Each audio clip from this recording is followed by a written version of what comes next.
La historia oculta de Chinatown. Bajo el imperio del dragón, en las sombras de Manhattan, una batalla silenciosa cambió para siempre el rostro de la ciudad. La vieja guardia italiana cedió terreno y una nueva fuerza emergió con sangre, poder y secretos nunca revelados. Esto no es solo la historia de un barrio, es la historia del asalto silencioso de Chinatown.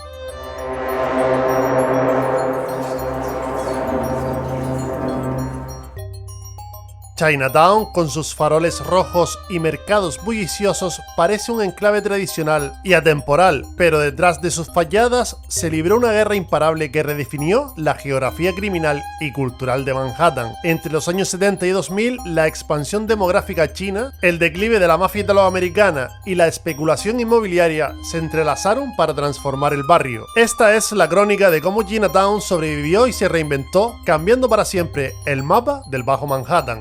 Soy Rorschach narrando desde los bajos fondos. Al final del vídeo, si te ha gustado este viaje a través del asfalto, espero ganarme tu like y tu suscripción, porque en el próximo capítulo te haré una oferta que no podrás rechazar.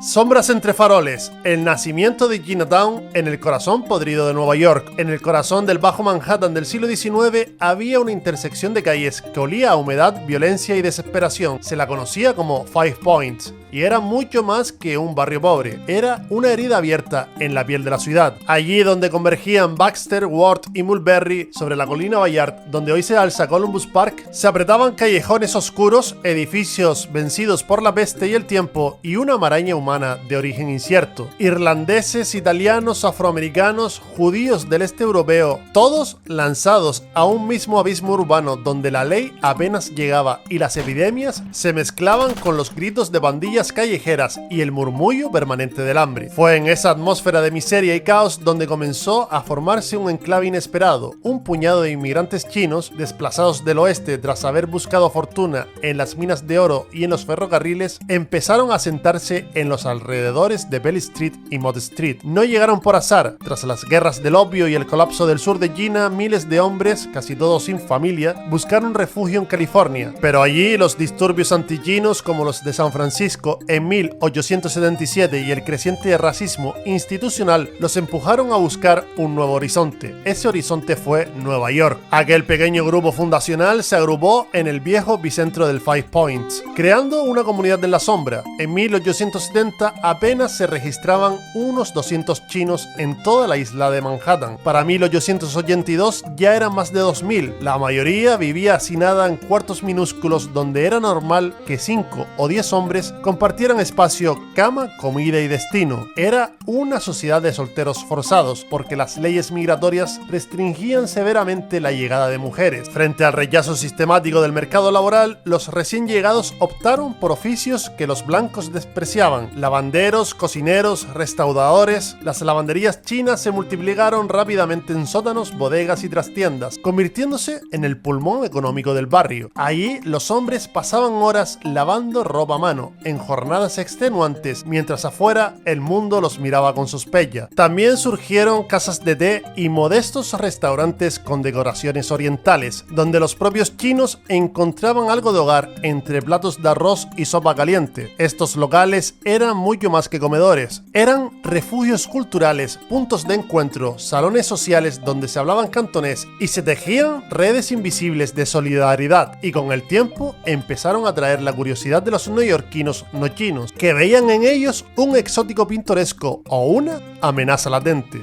Que con la consolidación de aquel enclave llegaron también los rumores, el prejuicio y el morbo. La prensa amarilla, liderada por publicaciones como Police Gazette, comenzó a fabricar titulares alarmistas. Hablaban de esclavas sexuales, de fumaderos de opio donde se perdía la voluntad, de bandas armadas con cuchillos curvos y rituales oscuros en callejones mal iluminados. Aunque algunas de estas historias tenían un trasfondo real, como las luchas de las Tongs más adelante, la mayoría eran exageraciones al servicio del miedo y del racismo. A finales del siglo XIX, las ya mencionadas casas del opio funcionaban como santuarios de escape para muchos hombres solitarios que cargaban el peso del exilio. Eran cuartos oscuros, ventilados por chimeneas que exhalaban un humo denso y dulce, con camastros alineados contra la pared, lámparas de aceite y pequeñas pipas de porcelana que pasaban de mano en mano como objetos sagrados. La presencia del opio no era un secreto. En 1870, el New York Times ya denunciaba la existencia de estos locales, describiéndolos como madrigueras que arrastraban al vicio a jóvenes blancos, pero la mayoría de sus clientes en realidad eran inmigrantes chinos que utilizaban la droga no tanto como instrumento de perdición, sino como ritual de sosiego, un bálsamo contra la fatiga, el desarraigo y las jornadas de trabajo extenuante. El opio, llegado desde Hong Kong o contrabandeado desde San Francisco, era calentado sobre pequeñas lámparas y fumado con parsimonia, en silencio, como si cada inhalación devolviera algo del mundo perdido. Las redadas no tardarían en llegar. La primera incursión policial registrada en un fumadero de Chinatown ocurrió en 1884, y con ella comenzaron las campañas de moralidad y los estigmas. La prensa blanca alimentó la paranoia con imágenes sensacionalistas, mujeres blancas seducidas por chinos decadentes, redes de tráfico humano escondidas tras biombos orientales y callejones donde el humo del opio anunciaba la entrada a un infierno invisible. Medios informativos de la época ilustraban estos lugares como antros donde la civilización se diluía en una nube oscura. Sin embargo, los fumaderos persistieron durante décadas. En 1909, cuando Estados Unidos prohibió oficialmente la importación de opio para fumar, muchos de estos locales pasaron a la clandestinidad, pero no desaparecerían del todo. Chinatown resistía. Entre sus faroles rojos y su escritura en caligrafía vertical, conservaba también su relación ancestral con el opio, no como un delito, sino como una herencia cultural malentendida. Una herencia que resonaría en el tiempo como algo característico e inseparable de Chinatown, ya que incluso muchas décadas después, la película Érase una vez en América, que trataba sobre el AMPA de principios del siglo XX, recreaba de manera fidedigna las conocidas como casas del opio del Chinatown primigenio. Las élites blancas de Manhattan incluso organizaron slamming tours, recorridos nocturnos por el Chinatown incipiente, donde los ricos pagaban por observar la pobreza ajena como si fuera un espectáculo. Entraban a opiarios reales o montados como atracción y comían en locales humildes por el puro morbo de ver lo prohibido. La campaña de hostigamiento hacia la comunidad china culminó en la infame Ley de Exclusión China de 1882, una normativa federal que limitó severamente la entrada de inmigrantes chinos y formalizó la discriminación institucional. Así se congeló durante décadas el crecimiento natural de la comunidad, sin mujeres, sin familias, sin ciudadanía plena, aislados, estigmatizados y demonizados. Los chinos de Manhattan resistieron con lo que tenían: trabajo duro, vínculos internos y una red de subsistencia tejida con paciencia milenaria. Y así, entre humo de té, arroz al vapor, letras rojas en escaparates y faroles encendidos a medias, fue tomando forma ese mundo aparte al que hoy llamamos Chinatown. Un rincón oculto dentro de la ciudad que nunca duerme, un secreto a voces lleno de historias que aún susurran en los muros de Bell Street. Esta mágica y misteriosa atmósfera llamó la atención de un cronista que, aunque exagerado en sus métodos, nos ofrece un testimonio privilegiado y único de la zona de la época. Herbert Asbury creó una obra temporal llamada Gangs of New York, que más tarde llevaría a Martin Scorsese al cine, retratando ambos lo que fue el asentamiento primigenio del barrio chino de Manhattan, un barrio que tendría muchas historias secretas que contar.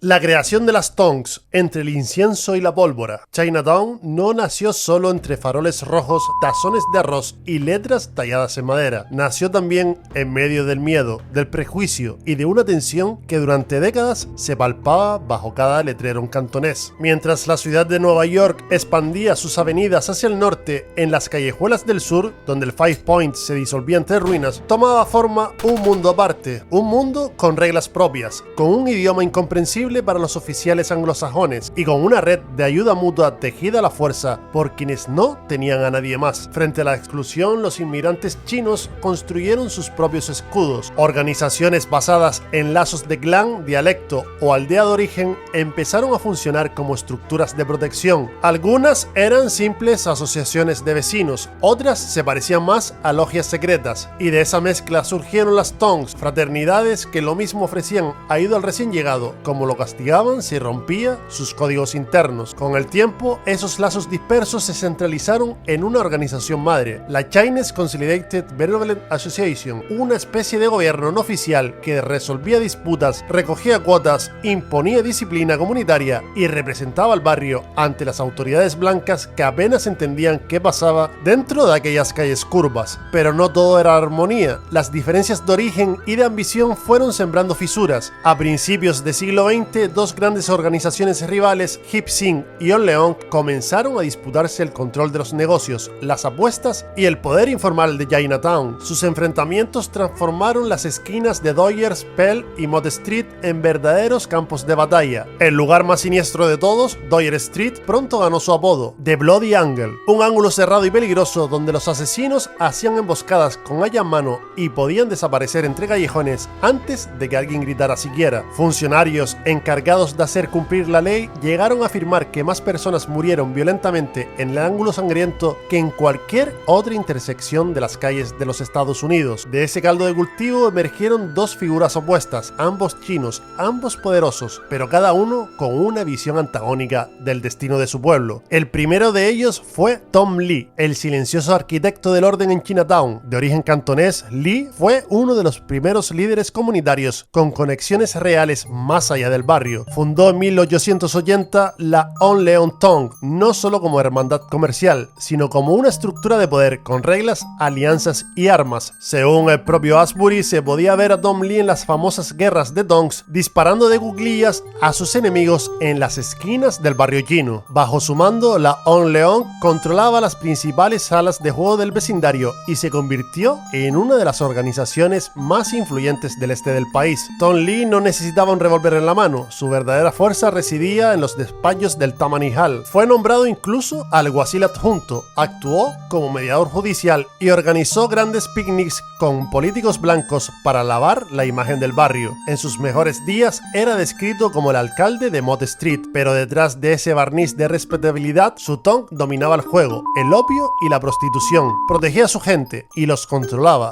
con astucia y con dinero. Su figura se convirtió en el símbolo de equilibrio, sobornaba a policías, negociaba treguas y pactaba fianzas para ganarse la fidelidad de su comunidad. Incluso logró pactar una paz temporal con los Hip Sing, dividiendo geográficamente el barrio, Mott Street para On Leong y Pell Street para los rivales. Pero esa tregua fue, como todo en Chinatown, breve. Ya hacia 1900 estallaría la primera guerra Tong. Las tensiones soterradas se convirtieron en ataques abiertos, disputas por salas de juego, extorsiones y ejecuciones públicas. La sangre empezó a correr con regularidad por los callejones del barrio chino. Ser miembro de una Tong ya no significaba protección, significaba estar en el centro de una guerra. Y luego vendría la chispa que lo incendió todo. En 1909, el asesinato de Bo Kum, una joven esclava sexual que había sido forzada a cambiar de casa de prostitución, un traslado que simbolizaba la disputa entre los clanes, desató la Segunda Guerra Tong. Fue un crimen atroz cometido en pleno corazón de Pell Street que sacudió hasta los cimientos del barrio. La espiral de venganza que siguió sumió a Chinatown en una oscuridad aún más densa. Tiroteos desde ventanas, incendios provocados, cuchillos ocultos en mangas de seda y entre ellos el nombre de Mock Duck, el hombre que desafió la hegemonía de Tom Lee, el cual se hizo temido incluso fuera del barrio. Sang-Wip Mock, más conocido como Mock Duck, no era un criminal de perfil bajo. Se paseaba por Pell Street cubierto de anillos, con las uñas largas como cuchillas y una cota de malla metálica bajo la ropa para frenar las balas. Era el jefe de Hip Sing Tong, la organización que convirtió el barrio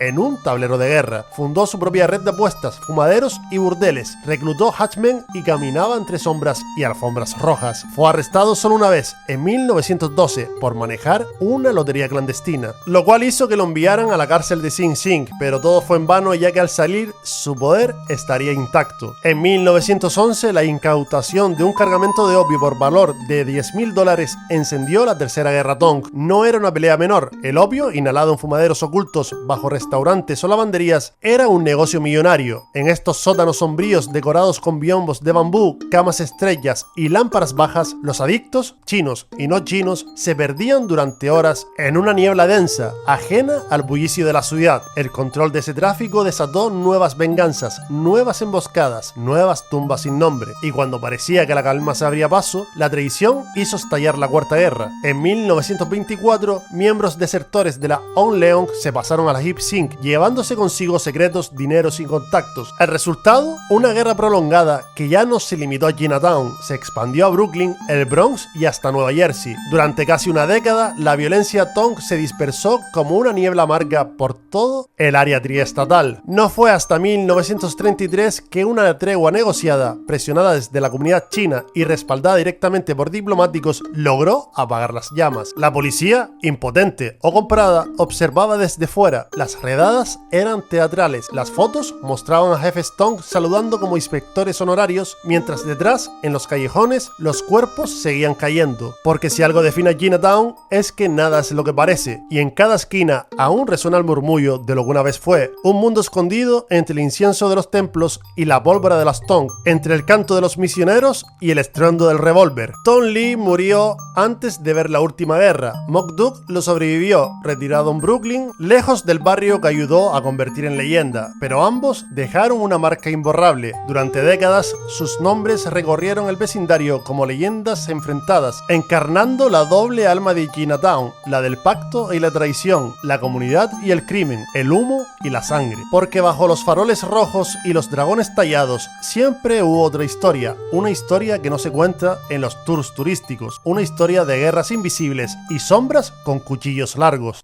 El susurro oculto de Chinatown, entre sombras y faroles, en la penumbra de las calles estrellas y sinuosas de Chinatown, entre faroles rojos que oscilan al viento y aromas de jengibre y té, transcurrió un capítulo poco contado pero crucial, los años 30, 40 y 50. Un periodo donde la violencia a gran escala se dio paso a una resistencia silenciosa y una resiliencia profunda. Mientras Nueva York se sacudía las secuelas de la Gran Depresión y el mundo se preparaba para la guerra, Chinatown se debatía entre la sombra de sus antiguas guerras de Tongs y una lucha mucho más silenciosa, una que no se libraba con armas, sino con voluntad y comunidad. En el corazón de este enclave, un colectivo emergía con fuerza, la Chinese Hand Laundry Alliance, una unión de hombres y mujeres que batallaban contra leyes que pretendían arrinconarlos y reducir su mundo a una condena perpetua de exclusión y pobreza. No eran mafiosos ni pistoleros, eran lavanderos, obreros, artesanos. Su batalla comenzó en 1933, cuando la ciudad quiso ponerle precio a su supervivencia, exigiendo licencias exorbitantes que solo buscaban expulsarlos. Pero Chinatown resistió. Desde un humilde local en Canal Street, la alianza tejió una red de solidaridad, no solo para proteger los lavaderos, sino para erigir una voz común que resonaría mucho más allá de las esquinas polvorientas, marchas, consejos y actos de apoyo a la lucha contra el fascismo en Asia. Chinatown no era solo un refugio para inmigrantes, era un corazón palpitante de resistencia. En las noches, el bullicio de la Grace Faith Mission y el eco lejano de la obra en el New Canton Theatre llenaban el aire con un espíritu que mezclaba tradición y esperanza. Allí, entre rezos y canciones en cantonés, los vecinos hallaban refugio. En la vieja Nong Hua Tea Parlor, las mesas no solo sostenían tazas humeantes, sino también las confidencias de un barrio que soñaba con un futuro más justo. Cada sorbo era un pacto silencioso de supervivencia y unidad, pero la vida en Chinatown no estuvo exenta de tragedia. En junio de 1939, un incendio devastador arrasó varias viviendas en Dyer Street, dejando atrás cenizas y dolor. 7 vidas se extinguieron y los vecinos, en lugar de sucumbir, se aferraron a la hermandad. El alcalde Fiorello LaGuardia dijo tras el incendio que algún día Chinatown debía ser destruida y reemplazada, pero en las calles inundadas por el humo nació un espíritu renovado, una promesa tácita de reconstrucción que haría de esas ruinas un testimonio del alma indómita del barrio. Mientras tanto, la sombra de la ley de exclusión china, una mano invisible pero implacable, se levantaba y caía con el vaivén de la política estadounidense. Solo en 1943 esa ley fue derogada, abriendo una puerta entreabierta a nuevos inmigrantes, pero también a nuevos desafíos. La comunidad crecía lenta y con cautela, y aunque la persecución no cesó, por ejemplo, la Chinese Hand Laundry Alliance sufrió acusaciones por supuestas lealtades comunistas, el barrio, sin embargo, mantenía firme su espíritu de autosuficiencia. Para entonces, Chinatown ya no era solo un refugio marginal, era un enclave complejo, con sus lavanderías, sus pequeños talleres, sus restaurantes, sus misiones y teatros. Cerca de 4.000 almas vivían ahí ya, en encajadas en un laberinto de calles que ocultaban historias de trabajo duro y sueños fragmentados, y aunque las Tongs aún existían, su violencia se había reducido a un susurro en la noche, dando paso a una paz frágil, forjada más por acuerdos no escritos que con balas, pero todo eso era por ahora. Este era un Chinatown en transición, de un pasado violento y oscuro a un futuro incierto, pero prometedor, donde la verdadera batalla se libraba en el día a día, en la búsqueda de la dignidad, comunidad y una identidad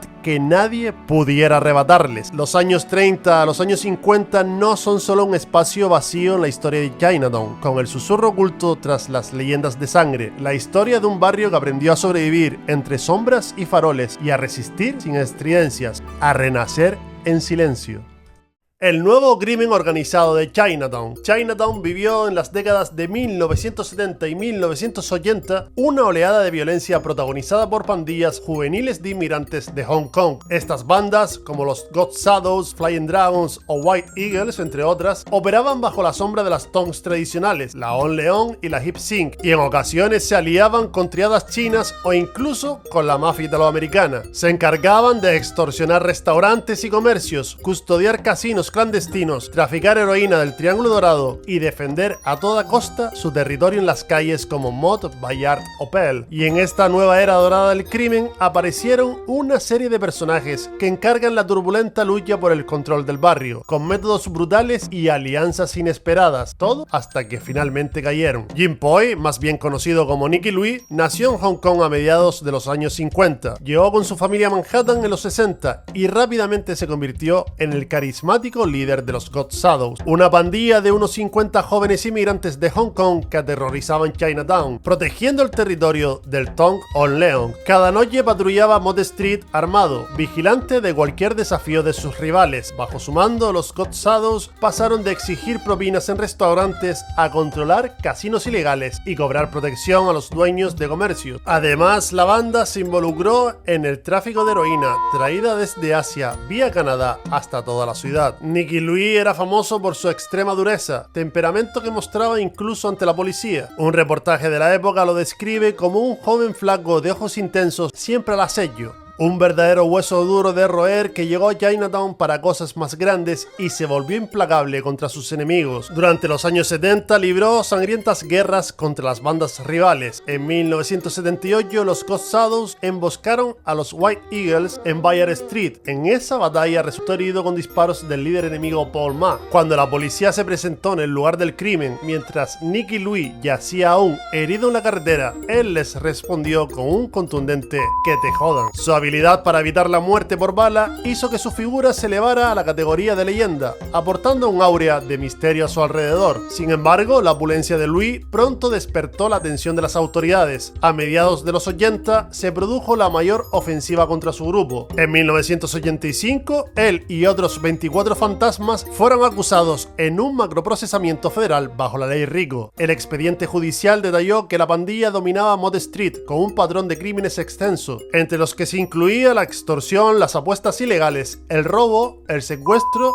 y hasta los asesinatos. Nicky Louis fue declarado culpable de delitos de asociación ilícita y purgó varios años en la cárcel. Tras su liberación en 1994, prácticamente desapareció de la escena criminal. Su intento de publicar un libro o película sobre sus hazañas nunca fructificó y quedó en el recuerdo como el Die Law, el gran hermano despiadado de Chinatown. Por otro lado, el famoso Michael the Scientist Chen nació en 1950 en la región de Cantón y creció en Hong Kong antes de emigrar a Nueva York con su familia en 1963. En el barrio chino de Manhattan se educó y para los 20 años ya era un veterano gángster. A mediados de los años 70 fundó los Flying Dragons, un grupo de jóvenes recién llegados aliados con el Hip Sing Tong. Chen, que aunque intentó impulsar un estilo más sofisticado, se le llegaría a acusar de participar en tiroteos y asesinatos, como por ejemplo contra miembros de los God Shadows en el Teatro Pagoda de East Broadway en 1977. Chen era conocido también por evitar siempre condenas y además por intentar pactar con otros jefes. En 1976 colaboró con Nicky Louis de los God Shadows y Paul Ma de los White Eagles para fingir una tregua que fracasaría por la desconfianza mutua entre las tres organizaciones. Por un tiempo, los dragones voladores de Chen se mantuvieron distantes de la heroína, concentrados en extorsiones y apuestas clandestinas. En 1983, Chen Chen ordenó incluso el asesinato de un exmiembro desleal, Chip Ho-Lau, pero ese mismo año su suerte cambió brutalmente. En la madrugada del 13 de marzo de 1983, Chen fue atraído al porche de un café junto a la sede del Hip Sin Tong y recibió 14 disparos, 4 de ellos certeramente en los ojos. Su muerte fue un mensaje claro. Johnny Eng, su lugarteniente, tomaría el poder de los Flying Dragons. En efecto, el asesinato de Michael Chen quedó sin resolver, pero investigaciones posteriores concluyeron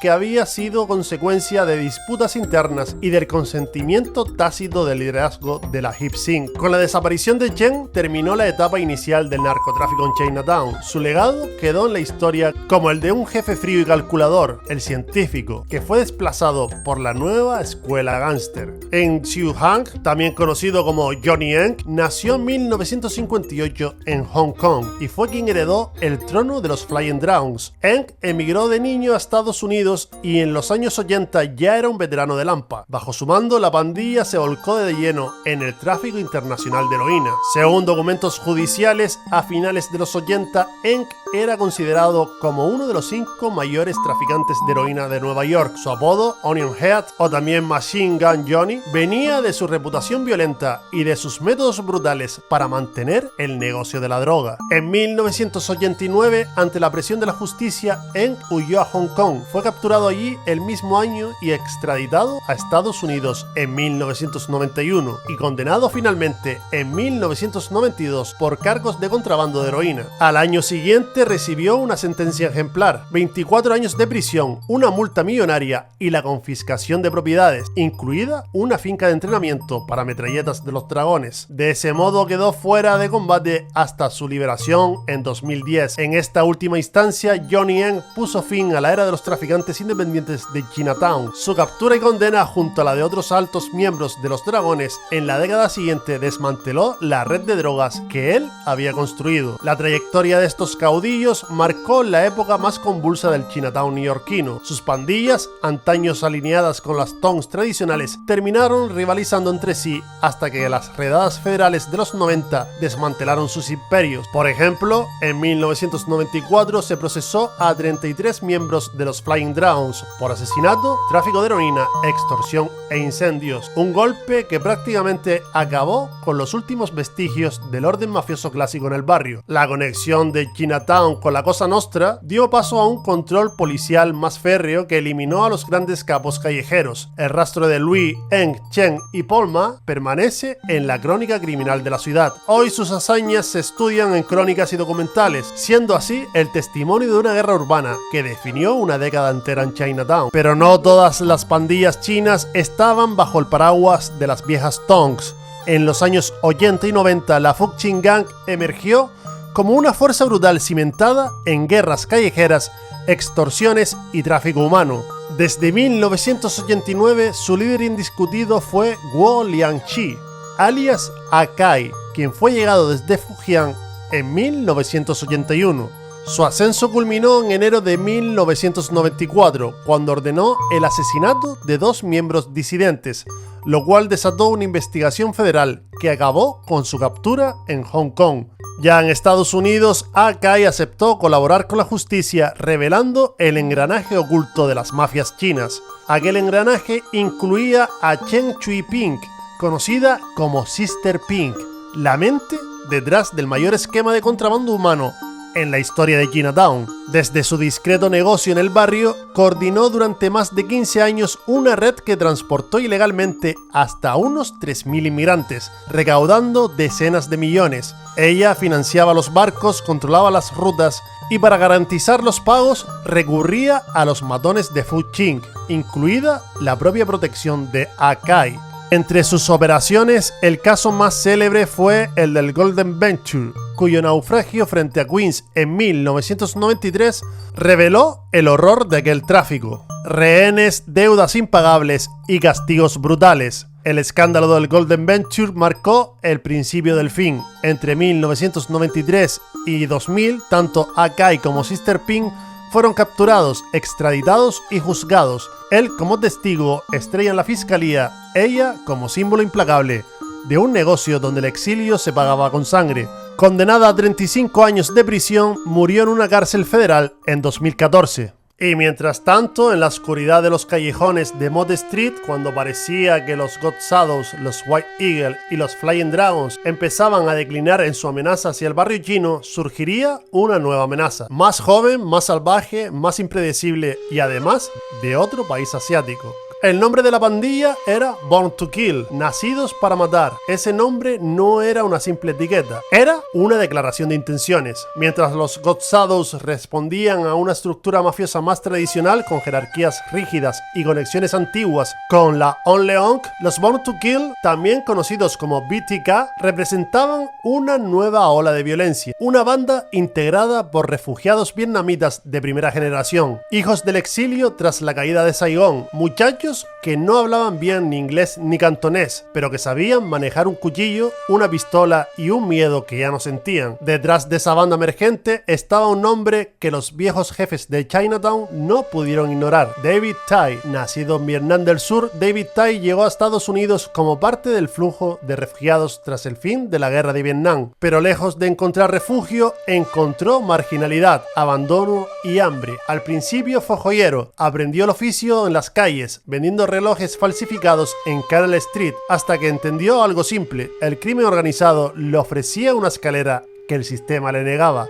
A mediados de los años 80, fundó la temida pandilla Born to Kill, reclutando a jóvenes vietnamitas sin rumbo, a menudo recién llegados, y ofreciéndoles algo más que dinero: identidad, poder, respeto. Mientras los God Shadows se movían entre casas de juego ilegales y extorsión clásica, BTK optó por el caos total: asesinatos en pleno día, robos armados, guerras y cuartel. El propio Tai, culto, discreto y con aire de empresario, tejía redes de falsificación, tráfico de armas y explotación de trabajadores indocumentados, todo desde la fachada de sus negocios en el Bajo Manhattan. Pero el punto de quiebre fue la guerra abierta con los God Shadows. Chinatown, como hemos visto, en esos años era un polvorín: restaurantes que servían banquetes sobre mesas aún manchadas de sangre, funerales con más policías encubiertos que dolientes y tiroteos donde antes solo había linternas de papel. Los Born to Kill no respetaban las reglas del viejo orden, eran demasiado jóvenes para entender la palabra traición y demasiado peligrosos para ignorarlos. En 1991 David Tai fue arrestado.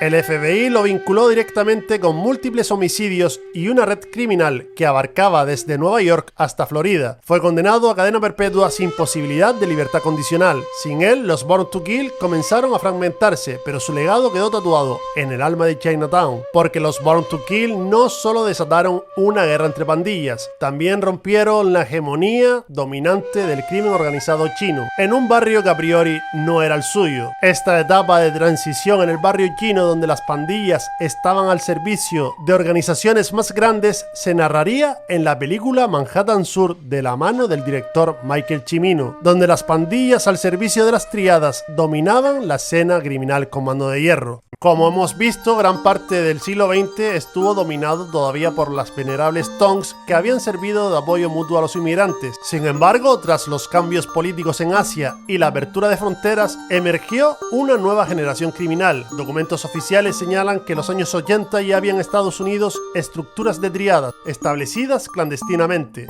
En la práctica, hermandades secretas de Hong Kong como Sun Ji-on comenzaron a infiltrar las viejas Tong de Manhattan. En una investigación del Senado de 1992, un testigo confidencial reveló que un líder de la On Leong en realidad representaba los intereses de Sun Ji-on. Dicho de otro modo, las triadas usaron las Tong tradicionales como fachada para colocar a sus agentes y desviar fondos hacia sus redes globales. Con ello empezó a disolverse la barrera entre la vieja guardia comunal y la mafia transnacional china. De hecho, desde muy temprano quedó claro que los triadistas apoyaban a las pandillas locales como brazo armado, como las pandillas chinas que ya hemos nombrado anteriormente, las cuales tenían fama de pertenecer a tongs específicas. Sin embargo, investigaciones federales destacaron que esa diferencia era solo de fachada. La mayoría de las tongs de Nueva York están afiliadas con una pandilla callejera, escribió un investigador. De hecho, un ex miembro de la On Leong Tong y de los God Shadows Shadows testificó que ambas entidades estaban tan entrelazadas que operaban prácticamente como un solo grupo. Cuando las tríadas desembarcaron, encontraron a estos jóvenes dispuestos a trabajar como sicarios y contrabandistas. Los métodos triadistas se filtraron en ese mosaico. Muchos pandilleros neoyorquinos aprendieron jerarquías de hermanos mayores y hermanos menores y aceptaron iniciar ceremonias con juramentos de sangre, igual que los grupos de Asia Oriental. Gracias al vacío dejado por la mafia italiana, que había perdido el negocio con las condenas del caso Pizza Connection a mediados de los años 80, los Flying Dragons se convirtieron en traficantes principales de heroína proveniente del sudeste asiático. Para entonces, New York ya era un centro de distribución para casi toda la heroína del Triángulo de Oro que entraba a Estados Unidos. El reporte del Senado documentó un caso clave. Incautaron 820 libras de heroína al 90% de pureza en Manhattan, valorado en más de 1.000 millones, la mayor captura de su tipo hasta la fecha. Además, detuvieron a más de 40 personas alrededor del mundo. Quedó claro que narcotraficantes locales y líderes callejeros chinos controlaban ese flujo. En suma, las triadas aprovecharon sus vínculos en Asia para abastecer a las pandillas de Nueva York, dando al crimen organizado una dimensión internacional inédita en Chinatown. Con los contactos en marcha, el crimen chino neoyorquino se transformó en un negocio global. Grupos nacidos en China continental como la Big Circle Gang se especializaron en robos y narcotráfico. Un confidente de la Big Circle explicó cómo organizó una rama llamada Flaming Eagles, que pasó de robar joyerías en Hong Kong a crear una red mundial de distribución de heroína. Mientras tanto, los poderosos 14K y Wap Hop To financiaban lobos solitarios con capital hongkonés para traficar estupefacientes y contrabando. Nuevas rutas se establecieron vía Vietnam, Tailandia y Filipinas hasta Chinatown. El resultado fue que las organizaciones chinas dominaban la ruta de la heroína asiática, aunque muchas veces por individuos con conexiones trisectoriales más que por la triada oficial. Pero el negocio no solo fue las drogas. Las triadas vieron oportunidades en lavado de dinero y trata de personas. En audiencias federales se narró cómo ex jefes de Chinatown invertían sus ganancias ilícitas en el mercado inmobiliario estadounidense y luego movían el efectivo a Hong Kong para mezclarlo con fondos legales. El Tesoro de Estados Unidos señaló que Hong Kong, capital tradicional de las triadas, se había convertido en centro de blanqueo de capitales para estos criminales. Sus bancos sofisticados y la ausencia de controles de cambio facilitaban esconder ganancias de ambos lados del Pacífico. Aunque las triadas rara vez dirigían personalmente redes de smuggling humano o contrabando, las conexiones triadistas ofrecían protección y legitimidad oscura. En definitiva, Chinatown pasó de ser un rincón local a una terminal de tráfico transnacional manejado por cadenas criminales que cruzan fronteras sin respetar alcabalas. El ascenso de las triadas en Nueva York trajo métodos hasta entonces desconocidos en el barrio chino. Sus células eran altamente secretas y estructuradas con rígidas jerarquías rituales, donde miembros juraban lealtad hasta con juramentos de muerte. Un informe del Senado de 1992 detalla que las triadas funcionaban menos como mafias al estilo occidental y más como un networking internacional. Cada cual lleva su propio negocio, pero luego envía parte de sus ganancias a sus hermanos mayores, a modo, como no, de tributo. Un testigo observó que la estructura era tal que se comparaba con una versión criminal de favores mutuos, obsequios monetarios y protección a lo largo de la cadena de miembros. Esto complicaba la labor policial. Atrapar a un eslabón no implicaba destruir la cabeza. Además, los triadistas explotaron tecnologías y ventajas globales. Con pasaportes falsos baratos y el auge del comercio internacional, trataban con las fronteras como meros inconvenientes para sus negocios ilícitos. Las agencias de justicia pronto admitieron que el criminal asiático suponía un reto nunca visto. En 1992, el crimen organizado asiático fue declarado ya el segundo más peligroso de Estados Unidos, solo después de la mafia italiana. Pero los arrestos seguían siendo esporádicos. La falta de expertos en idiomas, la discreción excesiva de estos grupos y la ausencia de cooperación internacional efectiva dejaban a los policías jugando a ciegas. En la práctica, Chinatown entró en una era fantasma. Sus nuevos dueños vestían trajes caros, gestionaban laboratorios y compañías de fachada. Además, operaban desde oficinas iluminadas solo por faroles rojos, mientras el mundo exterior apenas percibía lo que ocurría. Así, las triadas trajeron a Chinatown un imperio criminal más oscuro, sofisticado y escurridizo que nunca, sellando el paso a una nueva etapa del crimen global imposible de rastrear con métodos tradicionales.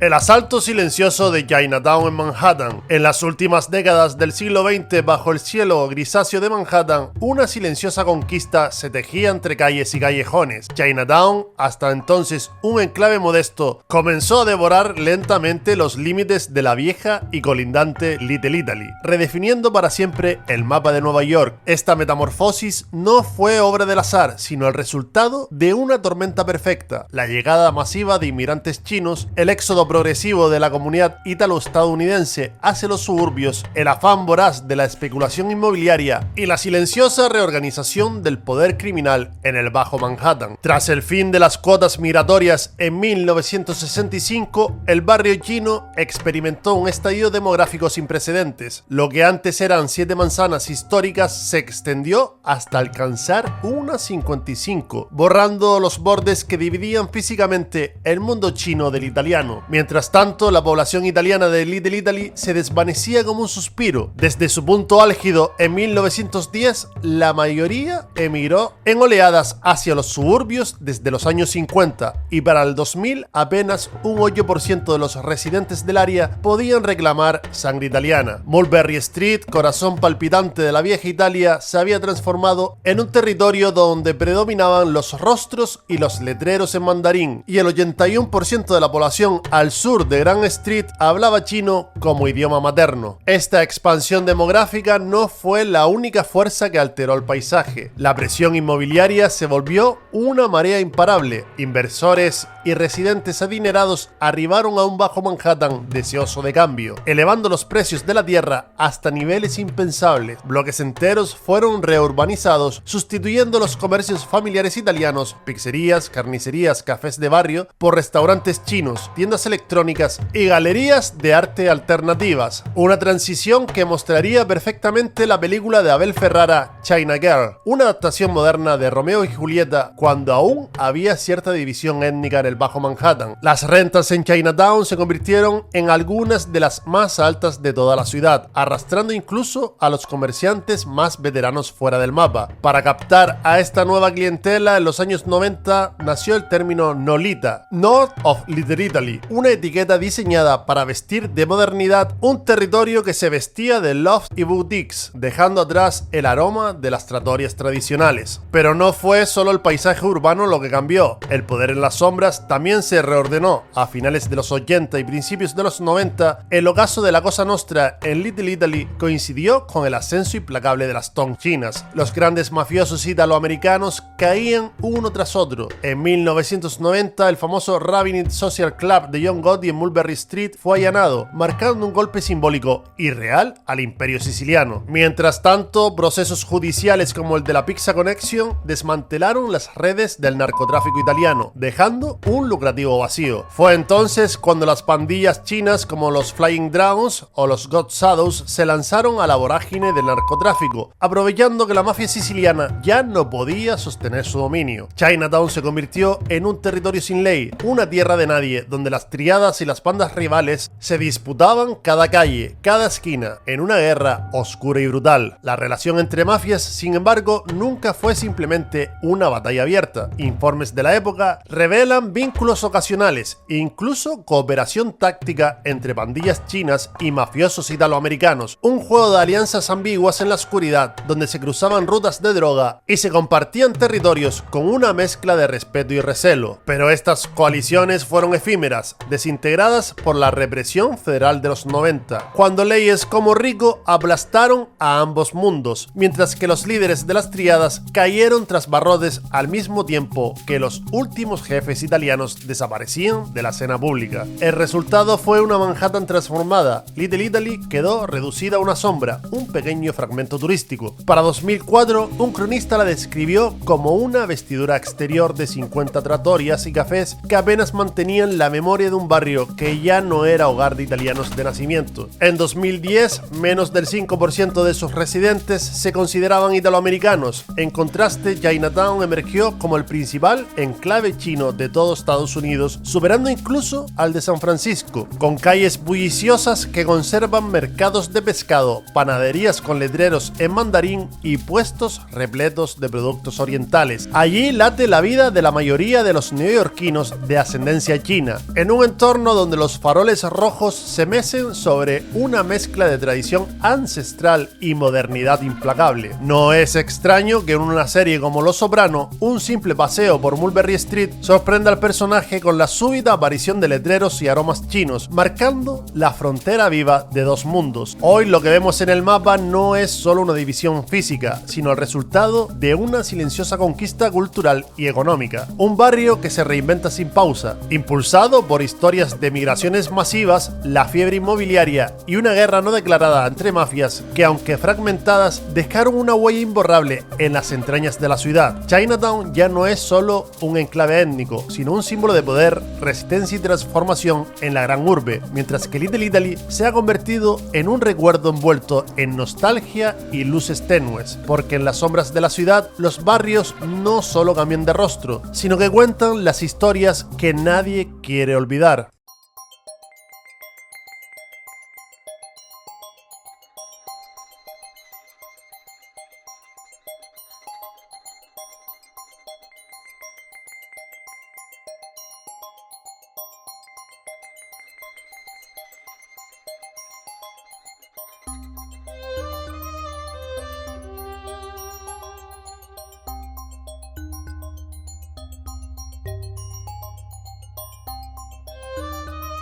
Y recuerda que darle a like y suscribirte me ayudará a seguir creando contenido similar a este, o de lo contrario, te haré una oferta que no podrás rechazar.